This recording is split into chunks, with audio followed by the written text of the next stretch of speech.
Halo semuanya, selamat datang di Blues Talk episode 5. Nah, kembali lagi bersama aku Brian dan di sini ada partner baru. Halo. Yang sebelumnya bersama Panji dan kali ini Mbak perkenalan dah, panggilannya siapa? Aku Goza. Nah, di episode kali ini aku sama Goza akan membahas review 3 pertandingan, yaitu ada 2 IPL dan 1 UCL. Untuk yang pertama yaitu ke IPL dulu ya, antara Chelsea melawan Fulham di Stamford Bridge dengan skor 2-0 ya, skor 2-0 melalui gol brace dari Kai Havertz. Nah, dari Goza sendiri dah sebelum ke aku, lihatnya mungkin simpel aja deh. Gimana sih lihat pertandingan yang itu, yang melawan Fulham? Lupa, udah lama. Lupa. Gini, apa namanya? Simpel aja. Kayak biasa ya Chelsea dominasi, cuma dominasi banyak pegang bola. Ya nyoba kalau mainnya counter pressing kayak biasa Tuchel nyerangnya kalau match lawan Fulham menurut aku pribadi kayak kurang greget, tapi showcase selama menang sama Chelsea seperti biasa banyak buang peluang. Ya itu nggak heran sih. Lawan Fulham. Sebenarnya seharusnya bisa lebih, tapi menurutku sebenarnya nggak masalah. Yang penting bisa momentum juga momentum di part besar, jangan sampai kelengser lah gitu di tim-tim bawah, entah itu nanti di Leicester maupun West Ham. Setidaknya menang 2-0 ini modal yang bagus lah untuk menjaga tren positif, terus modal kepercayaan diri juga. Kalau untuk dibahas pemain siapa yang gini, aku bilang sih sebenarnya jujur nggak terlalu impress lah ya ke sana. Yang penting mungkin di next lah aku mungkin bahas detail. Nah, untuk selanjutnya ini big match nih yang ditunggu banyak orang, yaitu semifinal leg kedua UCL antara Chelsea lawan Real Madrid yang dimenangkan oleh Chelsea dengan skor 2-0 sehingga meloloskan ke final dengan agregat 3-1 melalui gol dari Timo Werner dan goal killing the game by Mason Mount. Nah, untuk dari aku sendiri dulu ya, dari aku dulu. Untuk yang leg kedua, aku bilang sebenarnya sama sih tadi. Seharusnya bisa lebih dan banyak banget buang-buang peluang dan banyak banget ada mistar. Tapi di balik itu semua kan man of the match kita tahu sendiri itu ada Kante. Nah, di balik itu semua yang kayak yang soalnya aku jujur saya pribadi nggak peduli lah lihat sebagai yang pencetak gol itu siapa, terus man of the match siapa. Tapi di balik itu semua aku jujur paling impress itu sama Kai Havertz. Aku jujur karena dia tuh mainnya luar biasa, dan apalagi lawan Sergio Ramos, back yang paling menakutkan, kata orang kan menakutkan. Nah, itu seperti nggak ada takut-takutnya lah dia lawan Ramos. Dan buat teman-teman tahu juga pada saat itu yang Ramos bermain lawan Chelsea, dia itu sebenarnya nggak 100% fit loh. Benar-benar masih ada, dia masih belum fully total lah. Dan impasnya itu yang aku tahu juga infonya di lawan Sevilla dia nggak bermain dan ini pun sepertinya yang setelah aku lihat sendiri agak sedikit terkesan dipaksakan tuh Ramos. Dan balik lagi ke Chelsea juga yang menang 2-0 ini banyak banget sebenarnya ada peluang. Ada kena mistar berapa kali, terus ada sempat sekali 2 kali mistar. Dua kali mistar dari kayak Havertz. Banyak lah bisa bilang harus paling nggak bisa menang berapa ya? 4-0 atau 4-0 5-0. Mungkin itu sih dari kalau dari aku. Dari Goza gimana? Ya aku setuju sih, soalnya man of the match boleh Kante emang pergerakannya dari transisi negatif positif, dari bertahan ke nyerang bertahan aktif, semua diawalin dari dia ngerebut bola. Tapi sebenarnya kalau aku sendiri juga mungkin Havertz nyetak gol, tapi dalam big chance yang Chelsea buat waktu match lawan Madrid itu hampir semua tuh berawal dari Havertz. Havertz benar-benar mobile pergerakannya di depan, drag back, drop, turun, habis itu bisa nahan bola, nahan bola, habis itu bisa geser ke sayap, bisa buat space, habis itu bisa buat chance buat dirinya sendiri.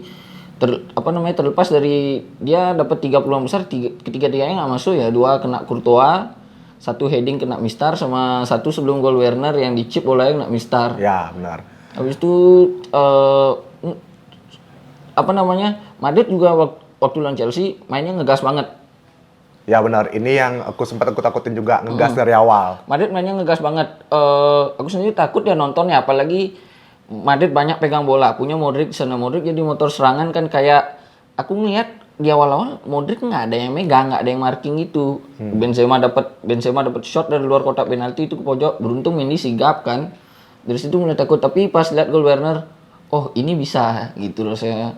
Banyak banget Chelsea punya peluang dari 7 big chance yang aku ingat 5 miss. Kante di blok Valverde mau naik, Havertz 2 sama apa namanya? Kayak dibilang Brian tadi juga kalau Ramos nggak fit, kelihatan kayak Ramos tuh mainnya kayak Kurang, nggak kayak biasanya. Nggak kayak biasanya, nggak segarang biasanya. Kayak gampang dilewatin, gampang kalah duel. Yang biasanya Ramos terkenal jago di udara kan kalah lompat sama Havertz, headernya kena tiang tapi nggak masuk. Nah, dari itu juga sebenarnya intinya yang waktu pertama kali ku impress tuh dari Havertz kemarin itu dia aku bilang dengan satu kata sih, hustle. Hustle, intinya hustle tuh dalam artian dia nggak takut, maksudnya berani lah gitu loh. Maksudnya tumben lah aku lihat dia akhirnya bisa main berani, yang sebelum-sebelumnya dia agak main kalem, terus agak sedikit takut-takutan, tapi dengan seiring waktu mulai berani lah gitu untuk menusuk, untuk buka ruang dan juga untuk ikut bantu serangan. Dan soal peluang ya it's okay lah, biarpun belum rezekinya, belum hokinya lah bisa bilang. Nanti datang dengan sendiri. Benar ya. Nah, apa lagi ada? Sama sebelumnya kan aku dapat sebenarnya emang karena lawannya Madrid kan, Madrid tuh raja di UCL kan, jadi Chelsea siapa yang nggak jiper ya lawan Madrid. Habis itu lihat awalnya kan katanya Madrid bakal balik 4-3-3 mainnya kan. Waktu ditayangin formasi yang ditulis di atas kertas 4-3, ternyata pas main nggak sama, mirroring. ternyata mirroring formasi Chelsea 3-5-2 ternyata sebenarnya. Justru itu yang bisa dimanfaatin sama Chelsea, counter di mana-mana. Dan waktu saat di leg pertama pun kan Mirroring dibilang juga. mirroring, dan yang kedua yang katanya bilang nggak ternyata sama juga. Nah, itu juga Zidane nggak belajar sih kalau menurutku. ya benar. Nah, tapi mungkin itu aja dulu ya yang Ya, Madrid. soal Madrid itu. Sekarang ini nih Yang big baru match fresh yang kemarin. baru fresh Lawan City. dengan kemenangan comeback. Kalau kata sebut saja Pak Ogah, lu kebobolan 1 gol, lu cetak 2 gol, you still win the game. Itu kata Pak Ogah. Mau gol jatuh dari langit kayak mau gol apa kayak, Gol tetap gol. Nah, benar. Gol tetap gol. Kerja keras tetap kerja keras. Usaha tetap kerja keras, ya kan, Bos? Yoi. Ya. Siapa dulu nih? Kayak apa aku? Aku dulu dah. Nah, ini sempat diributin juga. Alasannya karena katanya dibilang lawannya City B. Lawannya lapis kedua. Chelsea juga Chelsea B. Sama, Bos. Sama, Bos. Lapis kedua. Kita juga lapis kedua, mereka juga lapis kedua. Ya udah, intinya simple. Lapis kedua nggak usah sok keras. Nggak usah sok keras, bener deh. Mau bandingin apa ya, kalau intinya nasibnya beda ya salah sendiri. Mau itu lapis kedua, City lapis kedua, Chelsea lapis kedua, ya sama aja, Bos. Intinya permainan di atas lapangan yang menentukan. Nah, Skor akhir sebenarnya. benar, skor akhir juga. Skor akhir dan juga eksekusi permainan di lapangan kayak apa. Nah, yang dibawa pertama, ini sebenarnya kalau seandainya nggak ada kejadian penalti lawak itu, mungkin bisa beda cerita ya, Zaya. Beda cerita menurutku. Karena City udah 2-0 unggul pasti, mentalnya naik. Nah. Habis itu Chelsea kan musim ini jarang comeback. Ya. Selain jarang comeback, habis itu ngejar ketertinggalan 2 gol, apalagi lawan tim semacam City itu bukan hal yang mudah. Ya, benar. Dan di balik itu juga, dan ada hikmahnya juga sih, untungnya pada saat itu setelah kejadian Mendy berhasil nangkap gininya Aguero, bikin mentalnya nggak goyah. Karena mungkin kalau seandainya 2-0, mental udah goyah pasti. Aku yakin itu pasti goyah, dan juga babak kedua mungkin bisa beda cerita. Sebenarnya untuk ada kans untuk ngejar ada, tapi mungkin pasti berat. Nah, di babak kedua pun setelah tertinggal 1-0 melalui gol dari Raheem Sterling, dan Tuchel pun merespon, pemain Chelsea pun merespon dengan yang aku bilang keadaan 1-1 ini impas. Karena apa? Kita kebobolan pertama itu karena blunder, terus yang penyama skor dari Hakim Ziyech melalui cutback dari Azpili itu pun juga blunder dari pemain City. Ada blunder dari pemain City, ada blunder dari pemain Chelsea. Imbang lah menurutku. Ya saya. Ya, kalau menurut aku sendiri sebenarnya City lawan Chelsea itu aku expect-nya di awal bakal berakhir sama kuat. Ya benar. Sama kuat dan nggak ada gol yang terjadi. Maksudnya minim gol. Ya benar. Karena kelihatan keduanya main aman, nggak ngegas.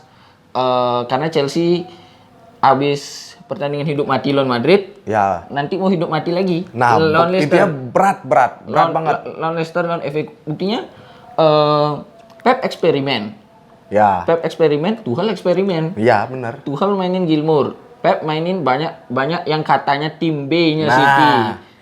Pep mainin formasi 3-3-3-1. Formasi nggak lazim kan. Chelsea Dan bahkan di sebelum pertandingan pun di line up dibilang 4-4-2. Ya. Nah, dibilangnya 4-4-2. Chelsea formasinya nggak berubah. Sama aja, Cuma mainin Gilmour, Iya. Reece James. Sebenarnya babak pertama itu seharusnya menurutku ada satu gol ya. Satu gol itu sebenarnya Aguero seharusnya penalti karena gol City Sterling itu kan jatuh dari langit juga kalau bisa dibilang, karena itu kan Christensen nggak bisa clearance. Ya, itu kesalahan yang ini juga. Habis itu gol Chelsea di babak kedua Penyamanya juga sama. penyamanya juga sama. Itu karena Aspi sama Ziyech ngepres Rodri, bolanya hilang. Oh ya, itu karena Rodri juga ya. Oh ya, baru aku ingat ya, benar-benar itu karena Rodri. Karena Rodri di press di area City sama Aspi rebut bola, akhirnya Ziyech bisa nerima operan dari Aspi kan, shoot ke pojok langsung gol. Gol kedua Chelsea yaitu Gol comeback. Ya, gol comeback itu Comebacknya injury time lagi. lagi-lagi pemain yang harusnya bisa diharapin jadi goal getter buat Chelsea, masalah jadi assist leader buat Chelsea. Timo Werner. Benar. Cutback, Hudson-Odoi rebutan sama Alonso. Ini lucu nih. Untung mereka nggak tabrakan. Untung karena kan rebutan itu dan ternyata Alonso untungnya lebih cepat karena kan kalau seandainya rebutan mungkin bisa beda cerita. Dan itu kalau menurutku, kalau aku melihatnya itu rebutan karena Alonso menang kena Hudson-Odoi. Jadi bola berubah arah, cuma naik ke atas. Bola melintir memang pelan, kayak bola chip gitu. Ya, Benar, bola chip. Di luar jangkauan Ederson Ya, jadinya. benar-benar. Dan Ederson pun udah kayak sedikit dibilang mati langkah sih enggak, tapi karena faktor bola chip jadinya nggak nyampe.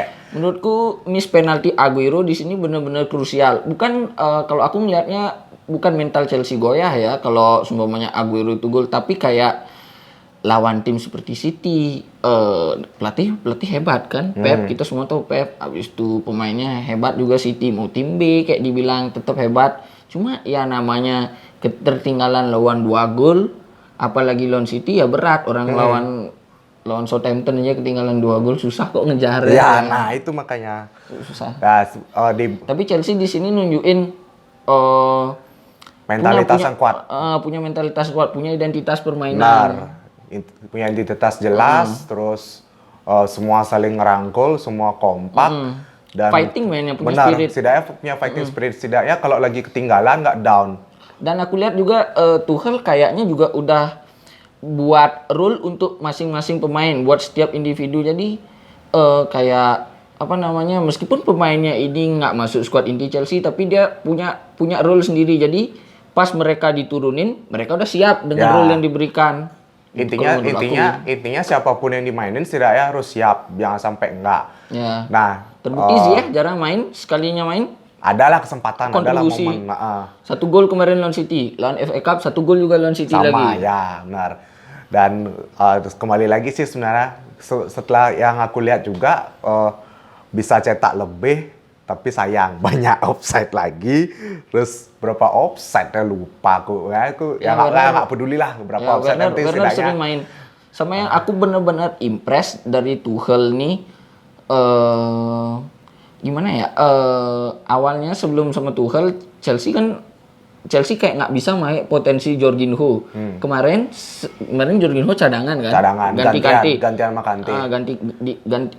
Masuk ganti Kante. Setelah Jorginho masuk, permainan langsung berubah. Lebih hidup. Dan di balik itu juga mungkin aku sedikit kredit juga buat si bocil alias Billy Gilmour. Nah, jujur di luar tunggu ya.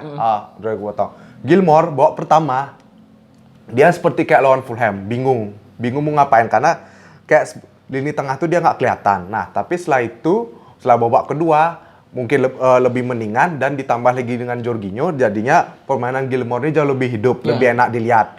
Dan intinya enak lah pokoknya itu sekarang aku lihat mungkin karena faktor masih muda, wajar lah masih inkonsisten. Setidaknya untuk harapanku untuk Gilmour ke depannya dia bisa lebih baik lagi, terus bisa main lebih konsisten dan belajar lah sama senior-seniornya. Setidaknya setiap dia main, setidaknya itu adalah manfaatnya tuh bagi di mentorin kayak seperti orang kayak Jorginho, terus belum lagi ada Fabregas kemarin dapat juga. itu kan udah lama tuh. Makan. Fabregas soalnya idolanya dia beda, ada. sama ada Kante juga. Nah, oke. Di balik di kemenangan ini juga menghasilkan kenaikan klasemen sementara, yaitu Chelsea berada di top 3 dengan poin 64, beda Satu poin. satu dengan Leicester, dan juga beda 6 poin juga dengan West Ham yang di sebelum-sebelumnya di rival Leicester kalah, West Ham pun juga kalah. Jadi ini benar-benar keuntungan lah buat Chelsea di balik kemenangan krusial ini. Nah, Aku juga ya di sini aku apa tambahin nggak? Yuk, boleh. di sini aku juga mau ngasih kredit buat Gilmour yang memang babak pertama mainnya kayak bingung. Tapi kayak yang dibilang sama orang-orang ya, kayak Gilmour punya potensi, menurutku memang punya, cuma yang belum kelihatan dari Gilmour, namanya masih muda, kayak belum dewasa, jadi wajar mainnya masih bingung. Punya potensi apa namanya, yang benar-benar kurang kelihatan dari Gilmour tuh self confidence kebukti, makanya babak kedua mungkin udah di brief ya sama Gever sama Tuchel, jadinya mainnya lebih tenang, mainnya lebih bagus. Babak kedua tuh main Gilmour cair kok, apalagi masuk Jorginho. Ya, dan itu juga benar-benar mirip yang tak bilang waktu lawan Fulham juga, yang ketika dia jadi starter, dia juga kejadian seperti itu. Dan di lawan City pun juga sama. Tapi it's okay lah. Setidaknya ada pelajaran lah. Intinya di balik Gilmour sering dapat main, dia jangan disia-siakan. Nah, di sana dah juga tambahin sedikit ya. Di sana juga aku ngerasa Tuchel tuh bener-bener nanemin kepercayaan dari setiap individu, terus bener-bener nyiapin role buat setiap individu pemain. Karena seringkali meskipun Chelsea unggul ataupun mandek, setiap sub yang dibawa Tuchel itu memberikan perubahan. Kayak Jorginho kemarin. Efeknya adalah Jorginho kemarin langsung trupas Jorginho tuh kemarin gila, untung nggak jadi gol aja kemarin tuh. Lawan Madrid, Pulisic jadi sub, Pulisic ngasih assist, langsung beda juga mainnya. Sebenarnya intinya simpel sih, siapapun yang main, ada yang main dari starter, ada yang dari bench, setidaknya bisa ngasilin impact lah, biar setidaknya nggak sia-sia. Ya, karena kepercayaan diri masing-masing pemain lagi tinggi, bisa diangkat, jadinya itu ngangkat moralitas tim juga jauh sangat bagus. Setidaknya ngangkat mentalitas lah. Di sini juga sedikit mau bahas ya, karena kemarin kan lagi hype. Iya, kemarin lagi hype Chelsea Women back to back juara Premier League ceweknya ya. Ya benar. Habis menang 5-0 lawan Reading. Di laga pamungkas. Yaitu sudah juara 4 kali, yaitu di 2015, 2018 dan juga back to back di 2020 dan juga 2021 ya. Ini juga jadi pencapaian buat MHS ya, apalagi Chelsea juga jadi satu-satunya tim yang dua-duanya cewek dan cowoknya lolos ke final Liga Champions. Ya benar, UCL juga sama ya, di UCL cewek dan juga UCL cowoknya. Ya, kalau Chelsea dari women timnya di final akan berhadapan dengan Barca, sementara cowoknya akan hadapan dengan City kan. Ya benar. Dan di Chelsea Women juga mungkin aku sedikit highlight dikit ya, tambah dikit. Di sini ada sang duonya yang salah satu yang menjadi top skor, yaitu Samker kalau saya lupa aku namanya. Samantha Kerr. Samantha Kerr ya. Dan juga ada lagi satu Frank Kirby. Frank Kirby. Sama Chelsea cewek juga aku baru musim ini mecahin transfer rekor, membeli strikernya Wolfsburg, Pernille Harder, langsung ngasih impact. Juara back to back, habis itu juara masuk final Liga Champions cewek juga. Luar biasa. Salut biasa. sama Chelsea cewek dengan pelatihnya terutama coach Emma Hayes. Dan bisa dibilang untuk Chelsea cewek juga emang lagi sorotan juga sih dalam untuk tahun ini. Mungkin sekali lagi selamat buat Chelsea cewek yang berhasil meraih juara Premier League. Yang terakhir ya, ini sebenarnya lagi heboh juga sih di beberapa hari terakhir, dan juga kemarin pun juga sempat heboh lagi. dengan adanya terkaitnya yaitu pemindahan venue final UCL yang berawal sempat ada di Turki. Di Istanbul. Ya, di Istanbul karena Turki lockdown ya? Ya benar, lagi lockdown, dan pemerintah Inggris pun sudah melarang untuk penerbangannya ke sana karena sudah dimasukkan sebagai zona merah atau red zone. Negara yang dilarang untuk dikunjungi Ya benar, dan jadi dari pemerintah Inggris dan juga FA merekomendasikan untuk finalnya tetap di Inggris. Agar kedua supporter tim bisa nggak perlu away, bisa nggak datang. perlu jauh-jauh ya, benar. Dengan sempat ada opsi awal itu maunya ngambil di Villa Park. Ya, Di Villa kandangnya Park, Aston Villa. Dan Aston Villa juga udah ngajuin bersedia. udah ngajuin ketersediaan ya, ke FA, benar. ke UEFA. Tapi kemarin ada isu kuatnya yaitu Di Wembley. Di Wembley, ya benar, di Wembley dengan dari katanya isu sih dari UEFA, nggak tahu benar apa nggak, mungkin dari isu kuat media manapun ya, itu ada di Wembley. Kalau menurutku, kalau seumpamanya jadi kemungkinan besar bakal di Wembley. Iya karena, sih, aku juga feelingnya sama. karena Wembley di London. Ya. Wembley di London ibu kota Inggris kan. Setidaknya Stadion termegah di Inggris, ya, Wembley. dan juga tempat netral di Inggris. Tempat netral di Inggris. Stadion bersejarah kan, apalagi final Liga Champions dari 2011 sampai 2012. sekarang kalau jadi ini udah 3 kali Ya berarti kan. benar. Terus apa namanya, karena awalnya ada isu pakai Villa Park karena promosi dari Championship kan, Ya. katanya maunya digelar di apa namanya, di Wembley. Cuma diganti katanya, kalau nggak venue-nya diganti, tanggalnya diganti Ya. gitu semua. Lalu juga nanti mungkin itu aja sih dulu untuk UCL lah, karena kan kita lihat nanti hasilnya untuk besok gimana, dan semoga ada Ya pasti besok langsung up beritanya. Ya, kalau pasti up itu. Kalau sudah fix antara venue-nya tetap atau diganti. Ya, mungkin itu aja dulu. Nggak ada tambah lagi, itu aja ya. Aku ngasih salam ya buat fans Chelsea semua. Ini kan musim yang benar-benar up and down banget buat Chelsea. Benar. Dari up awalnya, habis itu pertengahan musim sempat down. Ganti pelatih, Ya. pelan-pelan up lagi, dan sampai akhirnya final Liga Champions. Kayak Chelsea benar-benar underdog di sini, kayak semua ngeremehin Chelsea, nggak ada yang memperhitungkan Chelsea bakal sejauh ini. Aku sendiri pun juga. Ya. Jadi untuk aku, buat fans Chelsea semua, jangan terlalu jumawa dulu lah, kalem Ya. dulu sebelum final dimainin. Sejauh. Jadi, ya masih jauh, masih lama. Ya. Jadi fokus untuk menangin pertandingan sisa aja lah. Benar. Ya.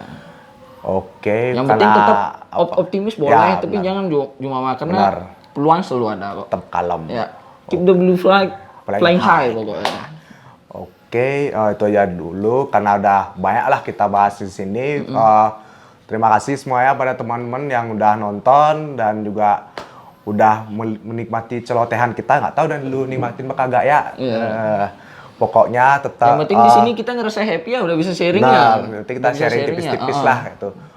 Jangan lupa untuk tetap subscribe YouTube kita dan juga follow sosial media kita, itu ada di Instagram, Twitter, dan juga TikTok yang lagi sering Yang baru viral ya. ya, nah itu di follow semua sosmed kita dan tetap pantau terus episode selanjutnya. Sampai ketemu lagi di episode selanjutnya, nggak tahu kapan, lihat aja nanti. Bye bye.